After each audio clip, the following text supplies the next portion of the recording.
السلام علیکم ورحمۃ اللہ وبرکاتہ۔ الحمد للہ وحدہ والصلاۃ والسلام علی من لا نبی بعدہ۔ معزز سامعین، ہارون رشید رحمۃ اللہ علیہ نے ایک دفعہ جذبات میں آ کر اپنی بیوی زبیدہ سے یہ کہا کہ اگر تو چاند سے خوبصورت نہیں ہے تو تمہیں طلاق۔ شدت جذبات میں یہ جملہ اس کی زبان سے نکل گیا، اگر تو چاند سے خوبصورت نہیں ہے تو تمہیں طلاق۔ جب جوش پہ ہوش غالب آیا اور اس نے اپنے فکرے پہ نظر ثانی کی تو پریشان ہوا۔ مختلف علماء کو بلایا، اپنا جملہ سامنے رکھا، فتویٰ پوچھا، جواب ملا طلاق ہو گئی۔ عشق کی حد تک محبت کرتا تھا زبیدہ سے، پریشان ہوا۔ علماء نے کہا چونکہ چاند خوبصورت ہے زبیدہ سے، تو زبیدہ ڈائیورس ہو گئی، آپ سے سیپریشن ہو گئی، جدا ہو گئی۔ بڑا متفکر ہوا۔ امام ابو حنیفہ رحمہ اللہ کا ایک شاگرد امام ابو یوسف رحمہ اللہ نئے نئے فارغ ہوئے تھے، ان تک یہ بات پہنچی تو انہوں نے پیغام بھجوایا ہارون کو کہ میرے فتویٰ کے مطابق زبیدہ کو طلاق نہیں ہوئی۔ تو ہارون تو پہلے رے آف ہوپ، امید کی کرن چاہتا تھا۔ اس نے اگلے دن امام ابو یوسف کو بھی بلایا اور بقیہ علماء کو بھی، اپنا جملہ پھر سامنے رکھا اور فتویٰ طلب کیا۔ علماء نے پھر فتویٰ یہی دیا کہ تو نے یہ شرط لگائی تھی کہ اگر زبیدہ چاند سے خوبصورت نہیں ہے تو اسے طلاق، اور ہماری دنیا کا دستور ہے کہ ہم کسی کو حسن کو واضح کرنا چاہیں تو چاند سے تشبیہ دیتے ہیں، فلاں چاند جیسا حسین ہے، چاند جیسا شکل ہے، تو تشبیہ اپنے سے بہتر سے دی جاتی ہے۔ مائیں اپنے بچوں کو چاند کہہ کے پکارتی ہیں، کیونکہ چاند حسن میں ایک سیمپل ہے، ایک معیار ہے، اس لیے طلاق ہوگی۔ امام ابو یوسف سے پوچھا ہارون الرشید نے، آپ کہتے ہیں طلاق نہیں ہوئی، آپ کی دلیل کیا ہے؟ انہوں نے کہا ان کی دلیل روزمرہ کا محاورہ ہے، انسانی دنیا کا مشاہدہ ہے، میرے دعوے کی دلیل اللہ کا قرآن ہے۔ علماء چونکے، انہوں نے کہا قرآن تو 9 ذی الحج 10 ہجری کو اپنی تکمیل کا اعلان کر چکا تھا، الیوم اکملت لکم دینکم۔ زبیدہ کا مسئلہ آج کی بات ہے، تو کس طرح چاند کے حسین ہونا اور زبیدہ کا طلاق نہ ہونا، اس کی دلیل قرآن سے کیسے ہے؟ تو امام ابو یوسف نے کہا قرآن کہتا ہے والتین والزیتون وطور سینین وہذا البلد الامین، تین کی قسم، زیتون کی قسم، مکہ مکرمہ کی قسم، طور سینا کی قسم، دو جسم کو طاقت دینے والی غذاؤں کی قسم اور دو روح کو توانائی دینے والے مقامات کی قسم۔ مکہ، طور سینا، روح کی توانائی کے مقامات، تین زیتون، جسم کی طاقت کے منبع، تو گویا جسم اور روح کی قسم۔ لقد خلقنا الانسان فی احسن تقویم، اللہ کہتے ہیں ہم نے جتنی مخلوقات تخلیق کی ان میں سب سے حسین انسان ہے۔ اللہ خالق ہے جن انس کا، وحوش طیور کا، نباتات جمادات کا، سورج چاند ستاروں کا۔ اللہ کہتے ہیں پوری مخلوقات میں انسان احسن ہے، احسن سپرلیٹو ڈگری ہے، اس میں تفضیل کا صیغہ ہے۔ معنی یہ ہے کہ انسان سے حسین ترین مخلوق کوئی ہے ہی نہیں۔ تو چاند سے زبیدہ حسین ہے، چونکہ زبیدہ انسان ہے اور انسان حسین ترین ہے اور چاند غیر انسان ہے، سو قرآن یہ کہتا ہے کہ زبیدہ بینگ انسان پوری کائنات سے حسین ہے۔ سو ہارون نے یہ کہا ہے کہ اگر زبیدہ چاند سے خوبصورت نہیں ہے تو زبیدہ کو طلاق، اور قرآن کہتا ہے کہ زبیدہ چاند سے خوبصورت ہے، سو زبیدہ کو طلاق نہیں ہوئی۔ بعد میں بقیہ علماء نے اپنے فتوے سے رجوع کر لیا، انہوں نے کہا امام ابو یوسف کی دلیل پختہ ہے۔ انسان کے شرف اور عظمت کے لیے سب سے بلند ترین آیت یہ ہے، لقد خلقنا الانسان فی احسن تقویم۔ جتنی بھی میں نے مخلوقات تخلیق کی ہیں، اللہ کہتا ہے میری نظر میں ساری ہیں، ان میں سب سے حسین ترین، یہ بھی ترجمہ لفظ احسن کے شایان شان نہیں ہے، لیکن ہماری مجبوری ہے کہ اردو ایک فقیر زبان ہے، اس میں احسن کا ترجمہ کرنے کے لیے اس سے زیادہ جاندار میرے پاس لفظ کوئی نہیں۔ حسین ترین مخلوق انسان ہے۔ اب انسان کو حسین بنانے کے لیے مزید چیزیں، کوئی گجر ہے، کوئی راجپوت ہے، کوئی ڈاکٹر ہے، کوئی انجینئر ہے، کوئی عرب ہے، کوئی عجم ہے، یہ غیر ضروری چیزیں ہیں۔ فی نفس ہی قدرت نے انسان کو اتنا حسین ڈیزائن کیا ہے کہ بقیہ کوئی نسبت اس کو عظیم نہیں کر سکتی۔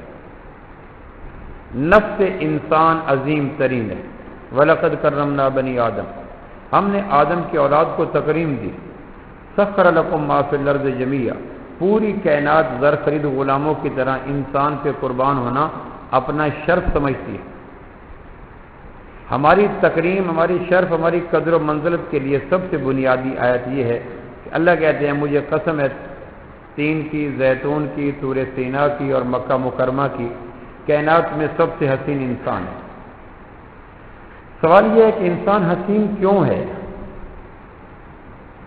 انسان کے شرف، انسان کی قدر و منزلت کا سبب کیا ہے؟ میں آج صرف اپنی گفتگو اس پوائنٹ پہ کرنا چاہتا ہوں کہ انسان کے حسین ہونے کا، بہترین ہونے کا، عظیم ہونے کا، برتر ہونے کا، احسن ہونے کا سبب، ریزن اور وجہ کیا ہے؟ اس بات کو میں ایک مثال سے سمجھانا چاہتا ہوں۔ ہم چونکہ فیصل آباد سے تعلق رکھتے ہیں، فیصل آباد ایک انڈسٹریل سٹی ہے، صنعتی شہر ہے، کائنات کی ہر مخلوق ایک کارخانہ ہے، ہر مخلوق ایک فیکٹری ہے۔ فیکٹریوں کو ہم جانتے ہیں کہ فیکٹریوں میں کام کرنے والے کوئی خام مال ڈالتے ہیں، را میٹیریل ڈالتے ہیں، فیکٹری اس خام مال اور را میٹیریل پہ ورک کرتی ہے اور پھر کوئی بہترین مصنوعات یا پروڈکٹ منظر عام پہ لے آتی ہے۔ کاٹن ڈال دیتے ہیں، خام مال، فیکٹری ورک کرتی ہے اور کورے کے روپ میں ایک نئی پروڈکٹ سامنے آ جاتی ہے۔ ناتراشیدہ ایک لکڑی ڈال دیتے ہیں، فیکٹری کام کرتی ہے اور بہترین تختے باہر آ جاتے ہیں۔ فیکٹریوں کا مزاج یہ ہوتا ہے خام مال ڈالنا، فیکٹری کا کام کرنا، بہترین پروڈکٹ کا منظر عام پہ لے آنا۔ عام کورا ڈال دیا، فیکٹری نے اس پہ محنت کی اور بہترین فینسی دیدہ زیب قسم کے کپڑے منظر عام پہ آ جاتے ہیں۔ فیکٹریوں میں بہترین فیکٹری وہ ہوتی ہے جس کے اندر خام مال ناقص ڈالا جائے، مصنوعات عمدہ باہر آ جائے۔ انسانی لاجک یہ ہے، بہترین فیکٹری وہ ہے جس میں را میٹیریل ناقص ڈالا جائے، ادنا ڈالا جائے، کم تر ڈالا جائے، بے وقت ڈالا جائے اور وہ فیکٹری، وہ کارخانہ اس ناقص خام مال پہ اتنا ورک کرے کہ جب پروڈکٹ سامنے آئے تو آدمی حیران ہو جائے، بڑی بہترین فیکٹری ہے کہ ایک ناقص سی چیز پہ اس نے اس کو ورک کر کے اتنا بیوٹیفائی، اتنا پالش، اتنا بہترین پروڈکٹ سامنے نکال دیا۔ کائنات کی ہر مخلوق ایک کارخانہ، سورج ایک کارخانہ ہے۔ حدیث میں آتا ہے اللہ جہنم کی آگ سورج کے اندر ڈالتے ہیں، بنص سے حدیث یہ بات ثابت ہے۔ سورج کے تندور کو دہکانے کے لیے اللہ جہنم کی آگ ڈالتے ہیں۔ کتنا خوفناک را میٹیریل ہے جو اس فیکٹری میں ڈالا جا رہا ہے، کتنا ڈینجرس ہے۔ جہنم کی آگ، ایک پنش دینے کے لیے جہنم کی آگ اس کارخانے میں ڈالی جاتی ہے۔ یہ کارخانہ اس پہ محنت کرتا ہے اور دو چیزیں پروڈکٹ کے طور پر، مصنوعات کے طور پر اہل زمین کے نام کرتا ہے، ایک روشنی، ایک حرارت۔ روشنی سے تجارت چلتی ہے، حرارت سے زراعت چلتی ہے، یہ دو چیزیں۔ خوفناک مال اندر گیا اور سورج نے ورک کیا، فیکٹری نے حرارت نکالی، جیسے نظام تجارت زراعت چمک رہا ہے۔ اگر حرارت نہ ہو، کوئی فصل، کوئی جنس پک کے تیار نہ ہو، اور سورج نے اسی جہنم کے خام مال سے روشنی نکالی، جس سے ہمارا سارا بزنس سیٹ اپ آباد ہے، رات ہو جاتی ہے تو بزنس وائنڈ اپ ہو جاتا ہے۔ تو گویا سورج کتنی عظیم فیکٹری ہے، کتنا خوفناک مال اندر گیا اور کتنی بہترین مصنوعات اس نے باہر نکال دی۔ چاہیے یہ تھا کہ لقد خلقنا الانسان کی بجائے بہترین کا تاج سورج کے سر پہ رکھا جاتا، کیونکہ سورج نے دوزخ سے انسانوں کی آباد کاری کے لیے حرارت اور روشنی کی پروڈکٹ منظر عام پہ لا دی، لیکن سورج کے سر پہ نہیں ہے۔ قرآن پھر بھی بضد ہے، بہترین کا تاج انسان کے سر پہ۔ گائے بھینس ایک فیکٹری ہے، ہم کیا ڈالتے ہیں؟ وٹامن سے خالی ایک بھوسا اور جوڑوں کا جراثیم بھرا پانی، یہ فیکٹری یہ خام مال اندر ڈالتی، اور قدرت کی یہ تیار کردہ فیکٹری بھوسے اور جوہروں کے جراثیم بھرے پانی کو اندر ڈال کر اتنا ناقص را میٹیریل اس پہ محنت کرتی ہے، لیدر تیار کر دیتی ہے، گوشت تیار کر دیتی ہے، دودھ تیار کر دیتی ہے، گوبر تیار کر دیتی ہے۔ اب ایک طرف اس کے خام مال کو رکھیں، بھوسا اور جوہر کا پانی، اور ایک طرف لبنن خالصن سائغا للشاربین، ایک طرف بہترین لحمیات، ایک طرف خیمے بنانے کے لیے، سویٹر جرسیاں بنانے کے لیے، جیکٹیں بنانے کے لیے لیدر، جوتے بنانے کے لیے لیدر، جسم کو توانائی دینے کے لیے گوشت، رگوں میں آب حیات بھرنے کے لیے دودھ، اور فصلوں کی آباد کاری کے لیے گوبر۔ اب اس فیکٹری کو دیکھیں، خام مال بیکار اور پروڈکٹ کتنی عمدہ ہے۔ عقل کہتی ہے بہترین فیکٹری ہے، اس کے سر پہ بہترین تاج رکھ دو۔ مرغی ایک چھوٹی سی فیکٹری ہے، سارا دن گندگی کے ڈھیر پہ پنجے مار کر بے وقت اور گھٹیا دانے چن لیتی ہے اور اس کو اندر انڈیل لیتی ہے۔ نالیوں سے نکلنے والا ناپاک پانی چونچ رکھ کے پی لیتی ہے۔ اب یہ کتنا بوگس، بے وقت، بے حیثیت اور گندا را میٹیریل ہے جو قدرت کی یہ فیکٹری اندر انڈیل رہی ہے۔ شام تک یہ فیکٹری محنت کرتی ہے اور شام کو ایک انڈا نکال دیتی ہے۔ اب ایک طرف انڈے کو رکھیں اور ایک طرف وہ گندگی کے نالی والا پانی رکھیں یا گندگی کے ڈھیر والا دانہ رکھیں تو آپ حیران ہوں گے کتنی بہترین فیکٹری۔ دنیا کی کوئی فیکٹری دکھلاؤ جس میں اتنی گندی چیزیں ڈالی جائیں اور بہترین انڈا اور بہترین گوشت تیار کر کے سامنے رکھ دیں۔ عقل کہتی ہے بہترین کا تاج اس فیکٹری کو دیا جائے۔ پودا ایک فیکٹری ہے، ہم اس کو کیا دیتے ہیں؟ ایک زمین دے دیتے ہیں، ننا منا پودا، بارش کا پانی دے دیتے ہیں، زمین کی رگوں سے وہ جڑوں کے ذریعے اپنی غذا چوستا ہے، پانی کے ذریعے نمی چوستا ہے، اور جب یہ فیکٹری جوان ہو جاتی ہے تو پروڈکٹ کیا دیتی ہے؟ انسانوں کو سایہ فراہم کرتی ہے، ایندھن کے لیے لکڑی فراہم کرتی ہے، لذت کے لیے پھل تیار کرتی ہے، خوشبو کے لیے پھول تیار کرتی ہے، کاربن ڈائی آکسائڈ کو آکسیجن بدلنے کے لیے پتے تیار کرتی ہے۔ اب آدمی حیران ہوتا ہے، ایک زمین اور تھوڑا سا پانی، اس پہ ورک کر کے قدرت کی اس فیکٹری نے کتنی بہترین قسم کی مصنوعات تیار کر دی۔ لاجک کہتی ہے اس کے سر کے اوپر بہترین کا تاج رکھ دو۔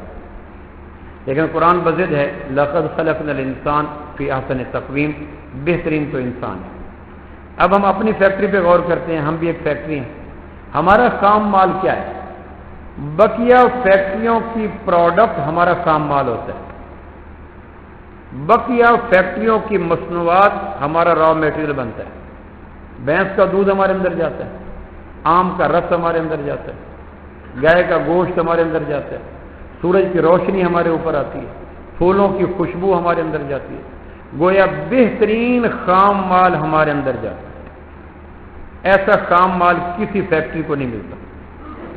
میں نے عرض کیا بقیہ فیکٹریوں کی مصنوعات ہمارا خام مال ہے۔ بھینس دودھ نکالتی ہے، ہم پی لیتے ہیں، مالٹا رس تیار کرتا ہے، ہم اندر انڈیل لیتے ہیں، مرغی لیگ پیس تیار کرتی ہے، ہم کھا لیتے ہیں، گلاب کا پھول پتیوں میں خوشبو بھرتا ہے، ہم سونگھ لیتے ہیں، سورج روشنی دیتا ہے، ہم جذب کر لیتے ہیں. تو گویا بقیہ مخلوقات کی پروڈکٹ ہمارا خام مال ہے.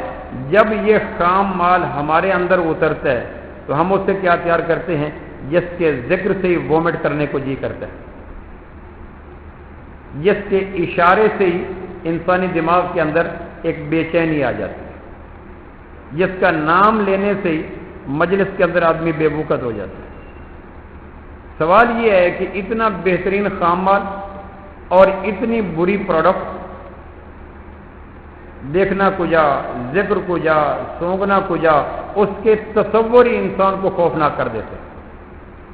لیکن ہمارا دستور یہ ہے کہ بہترین فیکٹری وہ جس کا خام مال ناقص، مصنوعات عمدہ. بدترین فیکٹری وہ جس کا خام مال عمدہ اور پروڈکٹ ناقص. اس عالمگیر اصول پہ اگر پرکھیں تو ہمارے سروں کے اوپر لقد خلقنا الانسان فی احسن تقویم کا تاج رکھنے کا تو کوئی نہیں بنتا. یہ ایک یونیورسل ٹروتھ ہے، عالمگیر حقیقت ہے. اور اس عالمگیر حقیقت کی زد میں ہماری ناقص رائے، ہمارا ضمیر، ہماری دانش، ہمارا وجدان، ہمارا تجربہ یہ کہتا ہے خالق کائنات بہترین کا تاج سورج پہ رکھ دے، بہترین کا تاج مرغی پہ رکھ دے، بہترین کا تاج آم کے پودے پہ رکھ دے، بہترین کا تاج گائے بھینس پہ رکھ دے. اتنا ناقص میٹیریل دوزخ کی آگ، اتنی بہترین پروڈکٹ حرارت اور روشنی، اتنا ناقص میٹیریل بھوسا، اتنا بہترین پروڈکٹ دودھ، اتنا ناقص میٹیریل نالی کا ناپاک پانی، اتنا بہترین پروڈکٹ انڈا، اتنا ناقص میٹیریل ایک جوہر کا پانی، اور اتنی بہترین پروڈکٹ ٹھنڈا سایہ، کاربن ڈائی آکسائڈ کو آکسیجن میں بدلنے والی فیکٹری، آنکھوں کو تراوٹ دینے والی سبز پتے، جسم کے اندر توانائی دینے والے پھل، اور ناک کے اندر خوشبو اونڈیلنے والے پھول. خالق کائنات ہماری دانش یہ کہتی ہے بہترین کا تاج ان کے سر پہ رکھ دے، لیکن اللہ مصر ہے لقد خلقنا الانسان فی احسن تقویم. نہیں، بہترین کا تاج تو تمہارے سروں پہ رکھوں گا. سوال یہ ہے کہ پھر وہ کون سی پروڈکٹ ہے، کون سی وہ چیز ہے جس کی بنا پر اللہ کی آخری کتاب لا ریب ہمارے ہی سر کے اوپر بہترین مخلوق کا تاج رکھتی ہے. میں وہ عرض کر دیتا ہوں. گرمی کے موسم میں جب آم تیار ہوتے ہیں اور ہم آم خرید کے گھر لے جاتے ہیں، جون کے مہینے میں جب 50+ ٹمپریچر چلا جاتا ہے تو دھوپ کے اندر آم فریز ہو کے کھڑا ہے. ہم پانی کو فریز کرتے ہیں ڈیپ فریزر کے حصے میں، دھوپ کے اندر چیزیں پگھل جاتی ہیں. ہم جب آم لے کے جاتے ہیں تو وہ پانی ہوتا ہے جو فریز ہوتا ہے. اوپر کی پیکنگ دیکھتے ہیں تو بڑا خوبصورت ڈسٹمپر ہوتا ہے، اس کا سٹائل دیکھتے ہیں تو بڑا خوبصورت ایک شیپ لیے ہوتا ہے. کھولنے کے لیے جگہ دیکھتے ہیں تو اوپر ایک ڈھکن لگا ہوتا ہے. انگلیوں کے پورے پریس کرتے ہیں تو وہ فریز پانی نرم ہو جاتا ہے. 2-4 دفعہ آم کو گھما کے اس کے انگلیوں کے پوروں سے پریس کر کے جب لیکوڈ زبان کے اوپر آتا ہے تو دودھ، شہد، خوشبو کا ایک حسین سنگم ہماری زبان پہ گر جاتا ہے. اب جب ہم ناک کے قریب لاتے ہیں تو بھینی خوشبو ناک سونگتا ہے. ہاتھ لیتے ہیں تو ایک بہترین جلد سامنے ہوتی ہے. چکھتے ہیں تو دودھ، خوشبو اور شہد کا ایک امتزاج زبان پہ ٹپک جاتا ہے. جب ناک خوشبو لیتی ہے، آنکھ رنگ لیتی ہے، زبان ذائقہ لیتی ہے، دماغ لذت لیتا ہے، جب یہ ساری چیزیں ہمارے اندر جاتی ہیں تو ایک بے ساختہ جملہ نکلتا ہے سبحان اللہ. بولو جی کیا نکلتا ہے؟ اللہ کہتا ہے یہ ہے وہ پروڈکٹ جس کی وجہ سے تمہارے سروں پہ میں بہترین کا تاج رکھتا ہوں. ایک طرف سورج کی روشنی رکھو، ایک طرف مومن کا سبحان اللہ رکھو. ایک طرف بھینس کا دودھ رکھو، ایک طرف مومن کا سبحان اللہ رکھو. ایک طرف مرغی کا انڈا رکھو، ایک طرف مومن کا سبحان اللہ رکھو. ایک طرف باغ کی چھاؤں رکھو، ایک طرف مومن کا سبحان اللہ رکھو. مومن جب آم کو گھر میں لے جاتا ہے تو سوچتا ہے کہ جڑ تو آم کی کڑوی تھی، تنا تو آم کا کڑوا تھا، شاخیں تو آم کی کڑوی تھی، پتے تو آم کے کڑوے تھے، چھلکا تو آم کا کڑوا تھا، اور 1.5-2 مہینے تک آم کا گودا بھی اتنا ترش رہا کہ جب ہم نے آم کو کاٹا آنکھیں بند ہو گئی. اتنی ترشی تھی. جڑ سے زہر چلی، تنوں تک زہر پہنچی، شاخوں میں زہر گئی، اور پتوں میں زہر آئی، آم لگا تو زہر، اندر گودا تو زہر، چھلکا تو زہر، اندر گٹھلی تو زہر۔ آیا مہینہ جون کا یا مئی کے آخر پہنچا اور غیب کے فرشتے نے آ کے سرگوشیاں کی، جڑوں سے زہر چلتی چلتی جب چوٹی پہ پہنچی، پتا پھر بھی زہر تھا، اور اس کی آم کا چھلکا پھر بھی زہر تھا، اندر کی گٹھلی پھر بھی زہر تھی۔ جب مومن گھر میں لے گیا اور ٹھنڈے بالٹی کے اندر آم کو ڈالا، 10 منٹ کے بعد آم کو نکالا، انگلی کے پوروں سے نرم کیا، رنگ اترا نہیں ہے، زہر کی بجائے شہد آئی پڑی ہے۔ جب وہ ٹھنڈا ایک جوس کا قطرہ زبان پہ گرا، ناک سے بھینی بھینی خوشبو چلی، تو مومن کی روح کے اندر آ کر ایک جھومر کا سما پیدا ہوا، اور مومن نے وجد میں آ کے کہا سبحان اللہ، سبحان اللہ، سبحان اللہ۔ اللہ تیرا ہی کام ہے جو زہر سے شہد کشید کرتا ہے، تیرا ہی کام ہے جو 50 درجے کے ٹمپریچر پہ آم کو فریز کر دیتا ہے، تیرا ہی کام ہے جو دھوپ پہ لگے ہوئے آم کا رنگ پھیکا نہیں پڑنے دیتا، تیرا ہی کام ہے جو ہواؤں کے جھکڑوں میں بھی آم کے چھلکے سے خوشبو ختم نہیں ہونے دیتا، تیرا ہی کام ہے جو اوپر چھلکے میں زہر پھر بھی بھرتا ہے، تیرا ہی کام ہے بیچ میں گٹھلی پھر بھی کڑوی ہوتی ہے۔ اللہ میں تیرے اس محیر العقول کارناموں پہ خوش ہو کر اندر سے ایک سپاس نامہ پیش کرتا ہوں۔ جب مومن کی زبان سے نکلتا ہے سبحان اللہ، تو اللہ کہتے ہیں بولو اس جیسی پروڈکٹ کائنات کی کوئی مخلوق تیار کر سکتی ہے؟ بولو جی، اس جیسا مال، اس جیسی خوشبو، اس جیسی مصنوعات کائنات میں کسی مخلوق کے دکھلاؤ تو ہم اس کے سر پہ رکھ دیتے ہیں، لو بہترین کا تاج تمہارے سر کے اوپر۔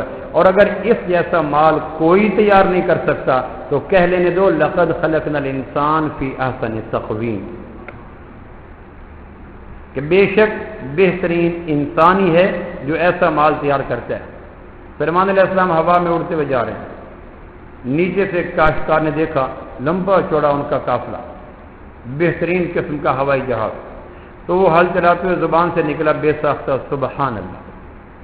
یہ آواز اللہ نے سلمان علیہ السلام تک پہنچائی، انہوں نے تخت نیچے اتارا، کہنے کہ تخت کو دیکھ کے کیا کہا، اور نے کہا میں نے اللہ کی قدرت کو سامنے رکھ کر سبحان اللہ کہا۔ فرمان لگے سلمان علیہ السلام میرے تخت سے قیمتی تیرے اندر سے نکلا ہوا سبحان اللہ، کیونکہ سبحان اللہ کی خوشبو زمین آسمان کے نور کو بھر دیتی ہے۔ تو امام کائنات صلی اللہ تعالی علیہ وسلم کی آمد سے قبل یہ فیکٹری بند تھی، وَإِن كَانُوا مِن قَبْلُ لَفِي ضَلَالٍ مُبِينٍ۔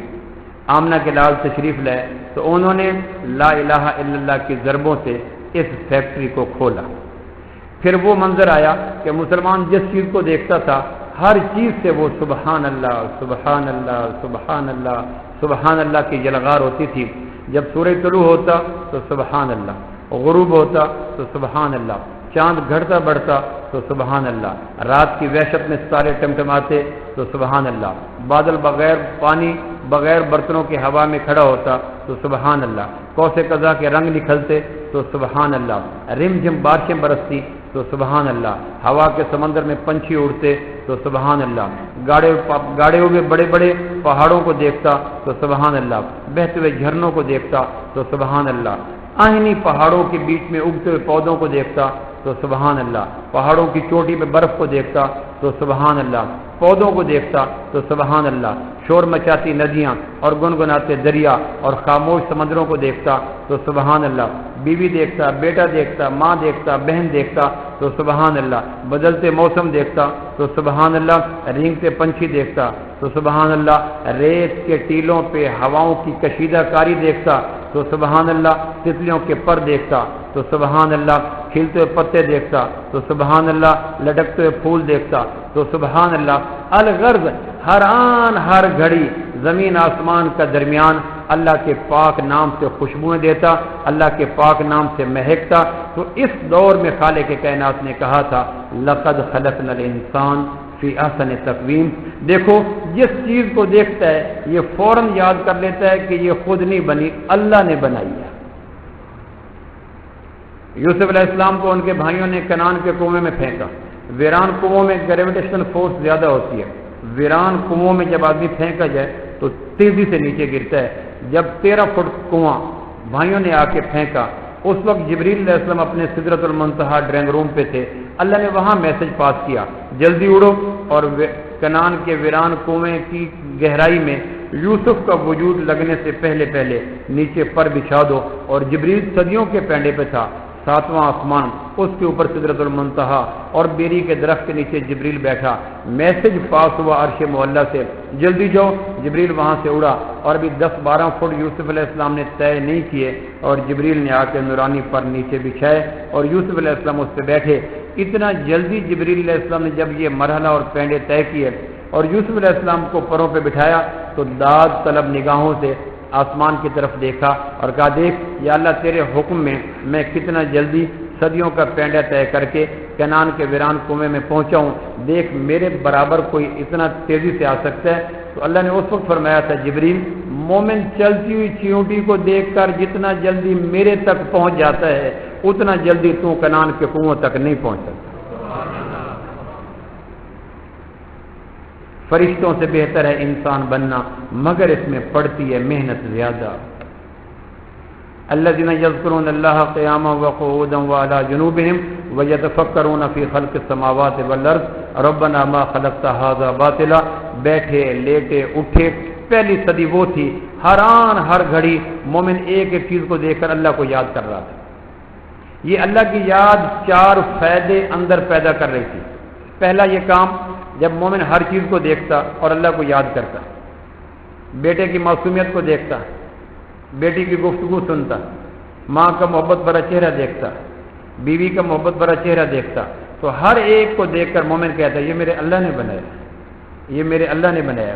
یہ رنگ، ذائقے، خوشبوئیں، موسم، نرم، گرم، ٹھنڈی، کبھی ہر چیز کو دیکھ کر مومن کہتا میرے اللہ نے بنایا ہے۔ تو مومن جب ہر چیز کو دیکھ کر اللہ کو یاد کرتا تو اللہ کی یاد مومن کے اندر ایمان میں اضافے کا باعث بنتی تھی۔ ایک ہے اللہ کو یاد رکھنا، ایک ہے اللہ کو یاد کرنا، ایک ہے تسبیح پکڑنا، مسجد کے کونے میں جانا اور 3-4 تسبیحات فارغ کر کے پھر چلے جانا اور غافل ہو جانا، یہ ہے اللہ کو یاد کرنا۔ ایک ہے اللہ کو یاد رکھنا، گلی گلی میری یاد بچھی ہے پیارے رستہ دیکھ کے چل، رات کی ظلمت آتی ہے، ستارے ٹمٹماتے ہیں، چاند چمکتا ہے اور کوسے قضا کے کبھی رنگ آ جاتے ہیں، کبھی بادل تیار پڑتے ہیں، تو مومن چھت پہ پڑا ان کو دیکھ کے اللہ کو یاد کر رہا ہوتا ہے۔ یہ اللہ کی یاد رس رس چپکتی ہے، اندر جگنوں کی طرح چمکتی ہے، اور مومن کا ایمان غنچہ پھول بنتا ہے، طاقت آتی ہے۔ اللہ کی یاد آدمی کے ایمان کو تیز کرتی ہے۔ ہمیں ایمان بڑھانے کے لیے ایک مظاہر فطرت ہے، جس چیز کو دیکھیں اللہ کو یاد کریں۔ اگر اللہ دیکھیں نا، گھر میں مینگنیوں کو دیکھ کر بکری یاد آ جاتی ہے، بکھرے ہوئے کپڑوں کو دیکھ کر چور یاد آ جاتا ہے، ٹوٹے ہوئے تالوں کو دیکھ کر رہزن یاد آ جاتا ہے۔ اتنی بڑی کائنات کو دیکھ کر کبھی تو سبحان اللہ کہہ دیا کریں۔ اللہ نے ایک سبزی نہیں بنائی، کتنی سبزیاں، ایک پھل نہیں بنایا، کتنے پھل، ایک موسم نہیں بنایا، کتنے موسم، ایک دودھ نہیں بنایا، کتنے دودھ، ایک مشروب نہیں بنایا، کتنے مشروب، جذبوں کی تسکین کے لیے ایک رشتہ نہیں بنایا۔ بیٹی کو دیکھ کر جو خوشی ہوتی ہے وہ پھپھو کو نہیں، خالہ کو دیکھ کر جو جذبہ پیدا ہوتا ہے وہ ماں کو نہیں، بیوی کو دیکھ کر جو جذبہ پیدا ہوتا ہے وہ بیٹے کو نہیں۔ جذبوں کی تسکین کے لیے ورائٹیاں، زبان کی تسکین کے لیے ذائقے، کانوں کی تسکین کے لیے پنچھیوں کی زبانوں کے اندر رکھے ہوئے ہارمونیم، اور جسم کی تسکین کے لیے بدلتے ہوئے موسم، دماغ کی تسکین کے لیے تخیلات کا جہاں۔ یہ کس لیے ہے؟ تاکہ کسی ذائقے کو چکھ کر کبھی تو کہہ دے گا، اگر آم پسند نہیں تو انار چکھ لو، انار پسند نہیں تو مالٹا چکھ لو، مالٹا پسند نہیں تو بادام کھا لو، بادام پسند نہیں تو تربوز کھا لو، تربوز پسند نہیں تو ناریل کھا لو، ناریل پسند۔ آخر اتنے ذائقوں میں کبھی تو چکھ کے کہہ دو گے، بولو بولو کہہ دو۔ لیکن حرام ہے، ہم کھا جاتے ہیں ایک دفعہ بھی زبان سے۔ اس کو اللہ کہتا ہے میرے بندو کچھ تو مہربانی کیا کرو، اپنی یاد پیدا کرنے کے لیے زبان کے لیے ایک ذائقہ کم تھا، کتنے ذائقے رکھے، آنکھ کے لیے ایک رنگ کم تھا، کتنے رنگ رکھے، دماغ کے لیے ایک سوچ کم تھی، سوچوں کا کینوس کتنا وسیع کیا، جسم کے لیے ایک گرمی کم تھی، بہار، خزاں، سردی، پتجھڑ، اللہ نے اپنی طرف رخ پھیرنے کے لیے کتنا اہتمام کیا۔ لیکن ظلم کی حد دیکھو، ہم نے ہر چیز کو انجوائے کیا، مالٹے کی تعریف کی، آم کے وٹامن کی بات کی، دودھ کے ذائقے کی بات کی، موسموں کی حدت اور سردی کی بات کی، رنگوں کی بات کی، پتھروں کی بات کی، لیکن اللہ آسمان سے دیکھتا رہا میری بات۔ ایمانداری سے کتنی دفعہ ہم نے دودھ پیا اور سبحان اللہ کہو، کتنی دفعہ پھول کو سونگا اور سبحان اللہ کہو، بچے کو دیکھا کہ اس کا ناک ماں جیسا، اس کے ہونٹ باپ جیسے، اس کا رنگ پھپھو جیسا، اس کی انگلیاں خالہ جیسی، اس کی گردن دادا جیسی۔ اللہ نے کہا ظالم کتنے یاد ہے میں، کچھ تو حصہ میرا بھی تھا۔ آم میں وٹامن اے ہے، بی ہے، سی ہے، ڈی ہے، یہ گردے کے لیے، جگر کے لیے، پھیپھڑے کے لیے، دل کے لیے، معدے کے لیے، خون کے لیے۔ یہ اگر نہ بھی پتہ ہوتا، آم کے ذائقے نے تو وہ کام کر ہی دینا تھا، لیکن گرمی کے موسم میں دھوپ کو فرید کرنے والے کو کبھی تو بولو جی، آم کے زہر والے چھلکے کے اندر بھینی بھینی خوشبوئیں سونگ کر کبھی تو بولو، دودھ جو نعرے لگاتا ہوا نیچے گرتا ہے، لبنن خالصن سائغا للشاربین، سرخ خون، سبز گوبر، کلیجی مائل گوشت، مضبوط قسم کی ہڈیاں، سیاہ رنگ کی کھال، اور بیچ میں دودھ جب برتن میں گرتا ہے تو ایک گھونٹ بھر کے کبھی تو بولو جی، لیکن ہماری وہ فیکٹری بند ہو گئی ہے، اس لیے چیزیں جسم کے طاقت دیتی ہیں، روح کمزور ہو گئی ہے۔ تو آمنہ کے لال کا سب سے بڑا احسان یہ ہے انہوں نے فیکٹری کو چالو کیا کہ جس چیز کو دیکھو زبان سے فوراً کہو سبحان اللہ کی وجہ سے چیز کے اندر سے مضر اثرات ختم ہو جائیں گے، روح مضبوط ہو جائے گی، جسم میں طاقت آ جائے گی۔ آج ہر آدمی چلتا پھرتا اسپتال ہے، بھینس سے دودھ نکلتا ہے، اب یہ دیکھتے ہیں نیلی کی گائے اچھی ہے یا نیلی کی بھینس اچھی ہے یا فلاں شہر کی بھینس اچھی ہے، شہر بھی یاد آ گیا، نسل بھی یاد آ گئی، محبت بھری نگاہیں بھی بھینس کو مل گئیں، اوپر سے شفقت والا ہاتھ بھی پھیر دیا، اور آسمان کی دنیا کتنا ظلم ہم کرتے ہیں۔ سکوت بغداد، سکوت کابل، یہ اتنا بڑا ثانیہ نہیں ہے۔ مومن کا چیزوں کو دیکھنا اور اللہ کو یاد نہ کرنا یہ بہت بڑا ثانیہ ہے، یہ بہت بڑا المیہ ہے۔ اللہ کو یاد نہ کرنے کی وجہ سے ہمارے دل اس وقت چولستان کا صحرا ہے، ہمارے دل اس وقت بحر مردار کا تعفن ہے، ہمارے دل اس وقت افریقہ کے ہولناک جنگل ہیں، ہمارے دل اس وقت سانپ کا مسکن ہے۔ مجال ہے اگر اللہ کو یاد کرتے رہتے، غیبت، چغلی، حسد، بغض، عناد، تکبر، حب دنیا نہ آتی، بلکہ اللہ کی یاد اندر فوار ڈالتی، اندر رم جم ڈالتی، اندر نخلستان کا موسم کھل جاتا، اندر گلستان کھل اٹھتے۔ لیکن جب سے یہ کام چھوڑا ہماری ہر نگاہ ہوس کی نگاہ بنتی۔ تو پہلا فائدہ یہ ہے مخلوق کو دیکھ کر خالق کو یاد کرنا، کہ ہم ان کو دیکھ کر اللہ کو یاد کریں، ایمان مضبوط ہوگا۔ دوسرا فائدہ یہ ہے کہ آدمی شرک سے بچ جاتا ہے۔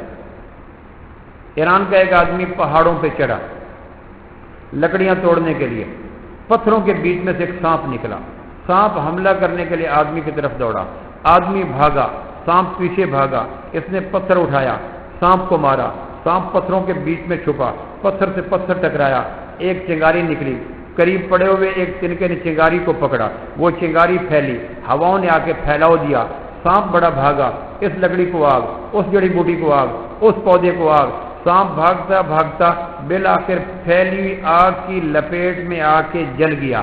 سوال یہ تھا کہ پتھر کس نے بنائے، پتھر کو ٹکرا کر چنگاری کس نے نکالی، اور اس تنکے میں آگ کو پکڑنے کی صلاحیت کس نے دی، ہواؤں کو بھیج کر آگ کو پھیلاؤ کس نے پیدا کیا، بیچ کی شاخوں کو آگ کس نے لگائی، اور آگ پھیل کر سانپ کو مرنے کا حکم کس نے دیا۔ اگر مومنانہ نگاہ ہوتا تو سجدے میں گر جاتا، لیکن یہ نگاہ نہیں تھی، فوراً بیٹے کے پاس گیا، اگر آج آگ نہ ہوتی تو تیرا باپ کو سانپ کھا جاتا، لہذا آگ ہماری مشکل کشا ہے۔ یہاں سے آتش پرستی کا آغاز ہو گیا۔ مومن جس چیز کے اندر کوئی خوبی دیکھتا ہے کہتا ہے الحمدللہ، میں جو بول رہا ہوں تو میرے ہونٹوں کے ہارمونیم، میرے دماغ کا لاشعور، لفظوں کا تسلسل، قرآن و حدیث کا ذوق، آپ میں توجہ، دل میں نرمی کا پیدا کرنا، ہواؤں کے ذریعے پیغام کا جانا، سماعتوں سے ٹکرانا، لاشعور تک پہنچنا، اس میں میرا کیا کمال ہے؟ میرے ہونٹوں پہ زخم ہو جائے بول نہیں سکتا، میرا لاشعور ڈیفالٹ کر جائے بول نہیں سکتا، میری میموری ختم ہو جائے بول نہیں سکتا، میری زبان پہ کوئی ایسا زخم آ جائے بول نہیں سکتا، لہذا میرا سب کچھ اللہ کا۔ مومن جب گفتگو سنتا ہے تو وہ کہتا ہے اللہ کتنا بڑا ہے، گہرے مٹی کو بلوا رہا ہے، لیکن جب مومنانہ نگاہ سے ہٹ جاتے ہیں تو پھر اللہ بیچ میں سے نکل جاتا ہے۔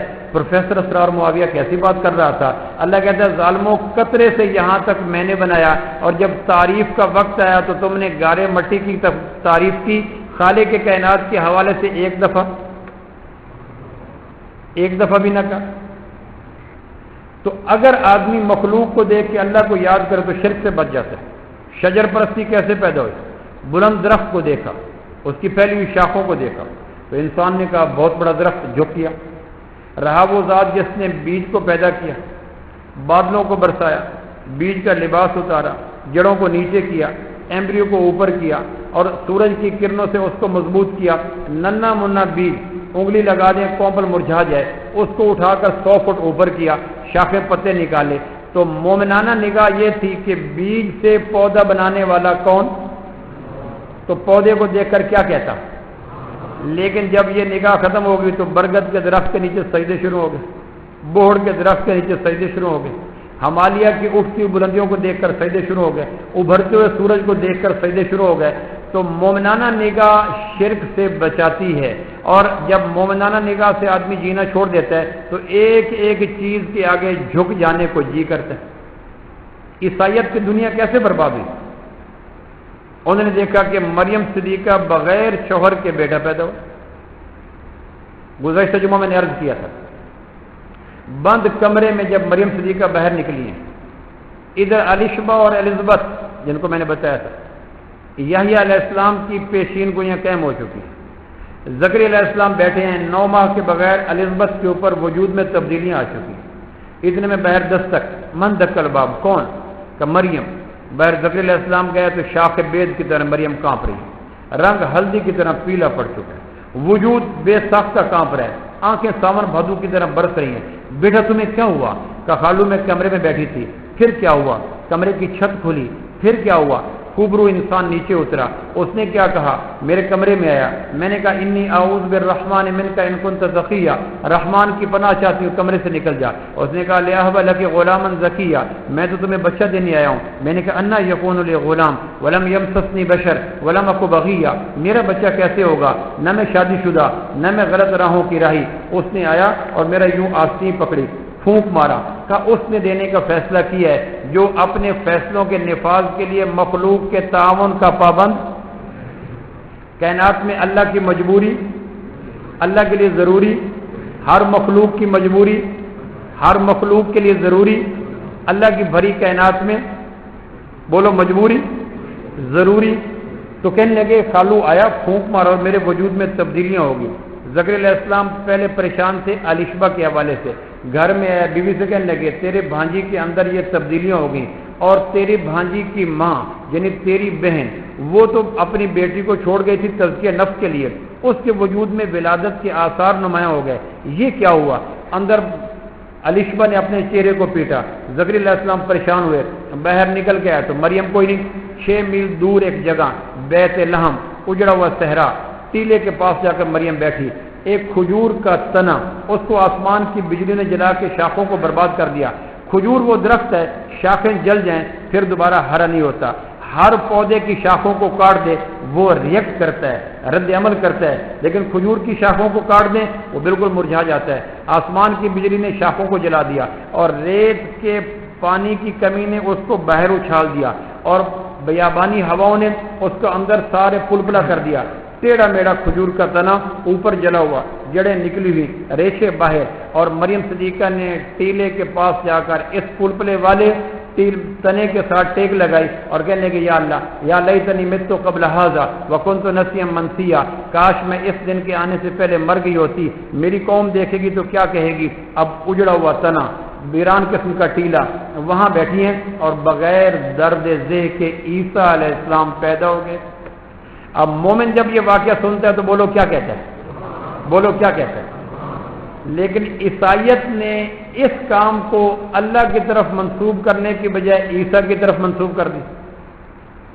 تو مومنانہ نگاہ ایمان بڑھا دیتی ہے، غیر مومنانہ نگاہ شرک پیدا کر دیتی ہے۔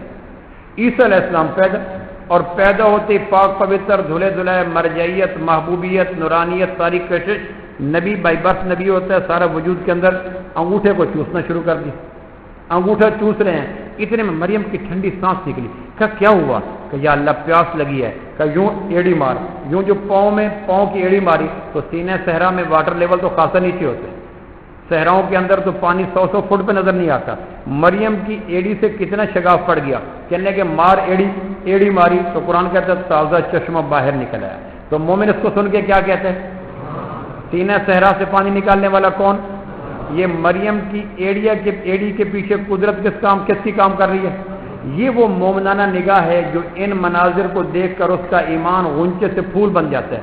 پانی باہر نکلا، مریم نے پانی پیا، کہنے کہ یا اللہ بھوک لگی ہے۔ اللہ نے کہا حزی الیک بجذع النخلہ، اس کھجور کو گرا ہلا، کھجور کو دیکھا تو اس کے تو تنے، اس کے ریشے باہر نکلے پڑے ہیں، جڑ باہر نکل پڑی ہے، اوپر سے جلی پڑی ہے، کہ یا اللہ نیچے سے نمی کوئی نہیں، تنے میں رطوبت کوئی نہیں، اس کی شاخیں جل چکی ہیں اور اندر سے ریشے باہر آ گئے ہیں، اس سے کیا ہوگا؟ اللہ نے کہا ہلا، تو مریم نے ننھا منا جو ہاتھ لگایا تو ساقط علیہ رطبا جنیا، تازہ کھجوریں مریم کی گود میں آ گئی۔ مومن اس واقعے کو سن کے کیا کہتا ہے؟ خشک تنے کے اوپر کھجوریں لگانے والا کون؟ بے موسم کھجوریں دینے والا کون؟ کنواری مریم کو عیسیٰ دینے والا کون؟ سینہ صحرا سے تازہ پانی نکالنے والا کون؟ یہ مومنانہ نگاہ کیا کرتی ہے؟ شرک سے بچاتی ہے، ایمان کو مضبوط کرتی ہے۔ یہی مناظر دیکھ کر مسیحت کی دنیا، اس نے یہ کھجوروں کا گرنا مریم کی طرف منسوب کیا، پانی کا نکلنا مریم کی طرف منسوب کیا، اور عیسیٰ کا پیدا ہونا عیسیٰ کی طرف منسوب کیا۔ تو وہ اسی ایک واقعہ کو دیکھ کر وہ مشرک ہو گئے، ہم مومن ہو گئے۔ تو ہر چیز کو دیکھ کر اللہ کا یاد کرنا، اس کا پہلا فائدہ یہ ایمان مضبوط ہوتا ہے، دوسرا فائدہ یہ ہے کہ آدمی شرک سے بچ جاتا ہے۔ اب مریم کھجوروں کو کھا رہی ہیں، پانی کو پی رہی ہیں اور عیسیٰ کو چوم رہی ہیں، اچانک وجود لرزا۔ اللہ نے کہا کیا ہوا؟ کہ یا اللہ جب اتنے احسانات کیے ہیں ایک مہربانی اور کر دو، میری قبیلے کا کوئی آدمی مرڈر گشت کرتا ہوا، آوارہ گردی کرتا ہوا اس بیت لحم کے ٹیلوں کے پیچھے نہ آ جائے، میری گود میں اتنا بڑا ایویڈنس، اتنا بڑا ثبوت، وہ تو دیکھ کے مجھے مار دے گا۔ اللہ نے کہا چلو تمہیں سینہ صحرا سے پانی پلایا، خشک کھجور سے تمہیں ڈوکے عطا کیے، کنواری مریم کو عیسیٰ جیسا شہزادہ عطا کیا، لو ہم تیرا یہ بھی کام کرتے ہیں، قبیلے کا کوئی آدمی ہم اس کا رخ اس طرف نہیں کریں گے، لیکن ایک مریم کام میرا بھی مان، کہ یا اللہ میں حاضر، کا بچے کو اٹھا کے قوم کے پاس تو چلی جا، کہ یا اللہ ایک فرد کے تصور سے مری جا رہی ہو اور تو ہجوم کے اندر بیچ میں جانے کا کہتا ہے۔ اللہ نے کہا میرے ماننے والے کبھی رسوا نہیں ہوتے۔ مریم نے عیسیٰ کو سینے سے لگایا، پاؤں ایک ایک من کا، دماغ میں طرح طرح کی بجلیاں گریں، کیا ہوگا؟ قوم دیکھے گی، سینے کے ساتھ بچہ، اور میں کیا کروں گی؟ یہ کہہ کر چلتی چلتی جو پہنچی، سامنے دیکھتے قوم نے کہا یا اخت ہارون ما کان ابوک امرا سو وما کانت امک بغیہ، اے ہارون کی بہن یہ تو نے کیا کیا؟ نہ تیری ماں ایسی نہ تیرا باپ ایسا، تو بچے کو لے کے آ گئی۔ فاشارت الیہ، اشارہ کیا اس سے پوچھو۔ انہوں نے کہا کیف نکلم من کان فی المہد صبیا، پنگھوڑے کے بچے کیسے بولتے ہیں؟ تمہیں تو اپنے عذر کو اور اپنے گناہ کو چھپانے کا معقول طریقہ ہی نہ آیا، تو کہتی مجبوری ہوگی، تو کہتی بشری تقاضے آ گئے، تو کہتی افراد زیادہ تھے، ہم کوئی بات مان لیتے، گناہ تیرا اور پوچھے چند گھنٹے کے پیدا کیے ہوئے بچے سے بچہ کیسے بولے گا؟ مریم نے اوپر دیکھا، اللہ تو نے کہا تھا میں لے کے آ گئی، اب میں کیا کروں؟ اللہ نے کہا گھبرا مت، ذلتوں کے صحرا سے عزتوں کے گلاب تیرا رب نکال کے دکھائے گا۔ مومن اس واقعے کو سن کر بولو کیا کہتا ہے؟ بولو کیا کہتا ہے؟ گزارش یہ ہے کہ روز چلتے ہوئے اڑتے پنچھیوں کو دیکھیں، برستے بادلوں کو دیکھیں، نیلے آسمان کو دیکھیں، چمکتے سورج کو دیکھیں، ٹمٹماتے ستاروں کو دیکھیں، گھٹتے بڑھتے چاند کو دیکھیں، روح پہلی کرنوں کو دیکھیں، پہاڑوں کی چوٹیوں کو دیکھیں، اگتے ہوئے سبزے کو دیکھیں، لٹکتے ہوئے پھلوں کو دیکھیں، سرسراتی ہوئی ہواؤں کو محسوس کریں، پھلوں کو کھائیں، بچے کو کس کریں، بیوی کے پاس بیٹھیں، ماں کا پاؤں چومیں یا بھاگتے ہوئے جانوروں کو دیکھیں، اپنا ایک عادی بنائیں کیا کہنے کا؟ اگر یہ کہنا شروع کر دیا تو 4 فائدے اور بھی ہوں گے، اگلے جمعے عرض کریں گے۔ سنت ادا